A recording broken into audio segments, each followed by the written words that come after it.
আচ্ছা আচ্ছা জি, এখানে যেটা হচ্ছে সেটা হচ্ছে যে প্যারামিটারগুলো হচ্ছে যে যে জনগণ বা ভোটাররা কোন বিষয়গুলো গুরুত্বের সাথে নিয়ে প্রার্থীদেরকে ভোট দিবেন, সেখানে চলে আসছে করাপশনের বিষয়টা, চলে আসছে দ্রব্যমূল্যের বিষয়টা, চলে আসছে ডেভেলপমেন্টের বিষয়টা, চলে আসছে এমপ্লয়মেন্টের বিষয়টা, চলে আসছে সিকিউরিটির বিষয়টা, চলে আসছে এবং সবশেষে রিলিজনের বিষয়টা চলে আসছে। আমরা এখানে দেখেছি যে করাপশনের বিষয়টা তারা ভাবছেন 67.3% মানুষ যারা দেখবেন যে প্রার্থী অথবা দল কোনোভাবে করাপশনের সাথে জড়িত কিনা বা করাপশনের ব্যাপারে তাদের স্ট্যাটাস কি। একই সাথে দ্রব্যমূল্যের বিষয়টি সেটি 63.4% মানুষ, ডেভেলপমেন্টের বিষয় 55.4%, এমপ্লয়মেন্টের বিষয়টা 53%, সিকিউরিটি 5%, 51% এবং সর্বশেষ রিলিজনের কথা 35.9%। এই বিষয়গুলো দেখে মানুষ ভোট দিবেন। জি আচ্ছা, আমি এনটিভির আমার নাম হচ্ছে সাদেক। আমি জানতে চাচ্ছি আপনারা যে 11,000 স্যাম্পল নিয়েছেন, সেই স্যাম্পলের ক্লাস্টারগুলো কোন জায়গাগুলো ছিল? কারণ আমরা দেখি রিপ্রেজেন্টেশন করছি কিনা এই জায়গাগুলোতে। আপনারা তো বলছেন যে যারা 2008 সালে যারা আওয়ামী লীগকে ভোট দিয়েছে বা এই ক্লাস্টারগুলোকে আপনারা ধরেছেন। আর হার্ড টু রিচ এরিয়ায় যেগুলো ছিল ওই জায়গাগুলোতে কিন্তু মানুষ অনেক বেশি শিক্ষার আলো থেকে বঞ্চিত।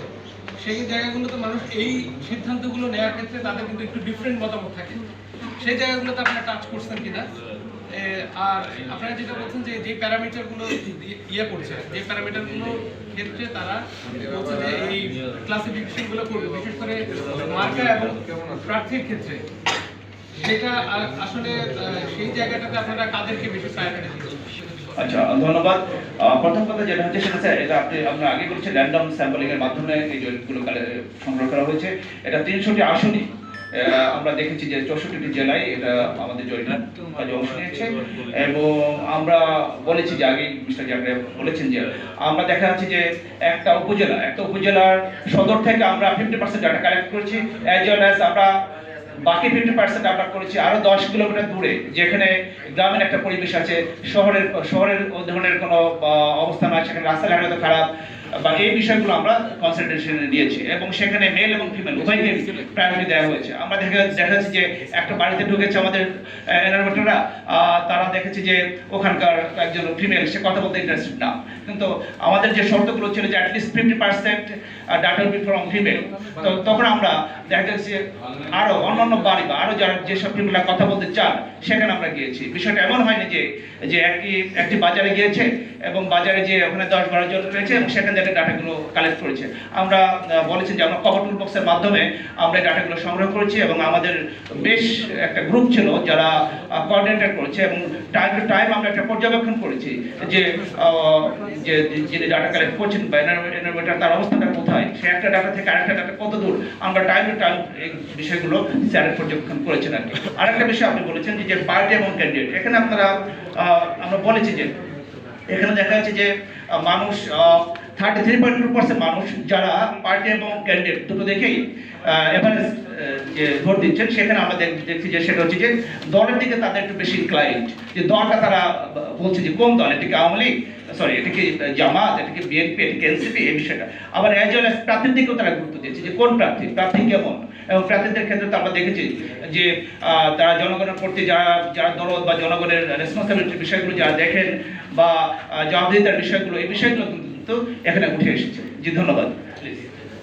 আমি বাংলা স্টার নিউজে আছি, আমার একটা জানার বিষয় ছিল, জরিপে বলা হলো যে 90% বেশি মানুষ এবার দুর্নীতির মুখে আছে।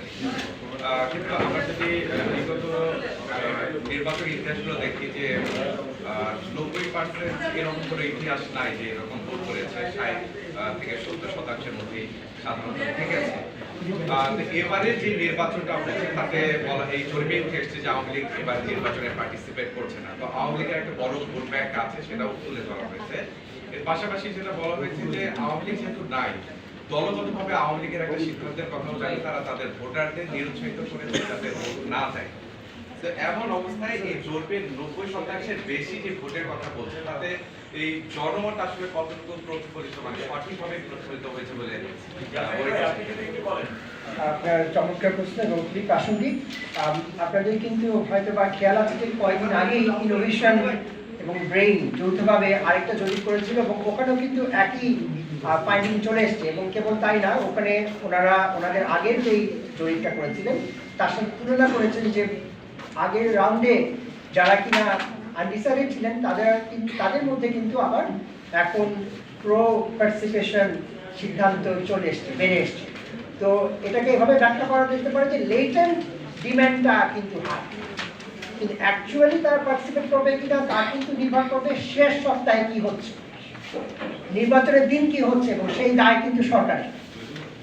তো তাহলে যেটা আমরা এভাবে বলতে পারি যে একটা স্বতঃস্ফূর্ততা আছে, everyone is looking forward to election day, কিন্তু পুরো সিদ্ধান্তটা তাদের উপরে না, সেরকম একটা নিরাপদ পরিবেশ সরকারকে সৃষ্টি করতে হবে। এবং তো সেটা হলে পরে আমরা অতীতে যে রেটগুলো দেখেছি এবং এটাও সত্যি যে 2008-এর পর থেকেও আমরা একটি নিম্নমুখী হার দেখেছি অংশগ্রহণে, কিন্তু এটা কিন্তু একটা বিপ্লব পরবর্তী বাংলাদেশ ইতিহাসের প্রথম নির্বাচন। অতএব এখানে অনেক অজানা দিক আছে, কিন্তু আমরা যদি সামগ্রিকভাবে ট্রেন্ডগুলো পিক আপ করি যে কতগুলো জরিপ হয়ে গেল, এবং এটা কিন্তু নির্বাচনের আগে প্রবাবলি ফাইনাল জরিপ, এরপরে আর কোনো মতামত জরিপ হচ্ছে না। তো এই দুটো পিছনের তিনটা জরিপের ফলাফলকে যদি আমরা বিবেচনায় নেই, তাহলে আমি বলবো যে latent demand is on the rise, যে সবাই নির্বাচনমুখী আছেন বা হচ্ছেন। শেষ দিনে কি হয় তার উপর নির্ভর করবে যে অ্যাকচুয়াল পার্টিসিপেশন। জি বলেন।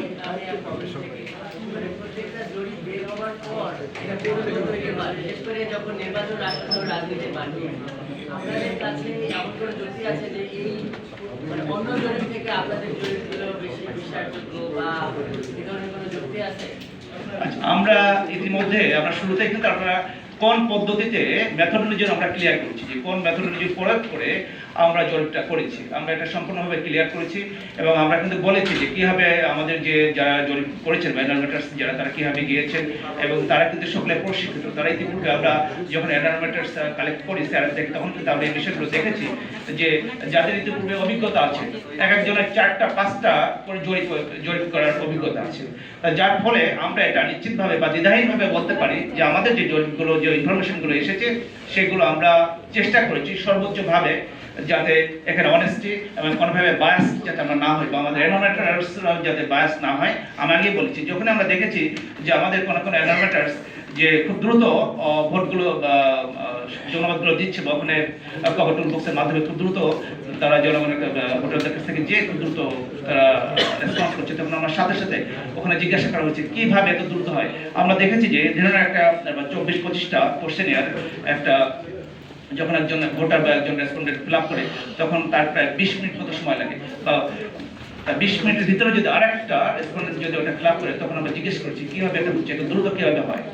যার ফলে আমরা চেষ্টা করেছি সর্বোচ্চভাবে যাতে এটা অনেস্টি থাকে আর কি। জি একটা প্রশ্ন ছিল। জি, এটা লাস্ট কোশ্চেন প্লিজ। আচ্ছা, আমার নাম সাইফুল মাসুম, আমি বৈশাখী টেলিভিশনের কাছে আছি।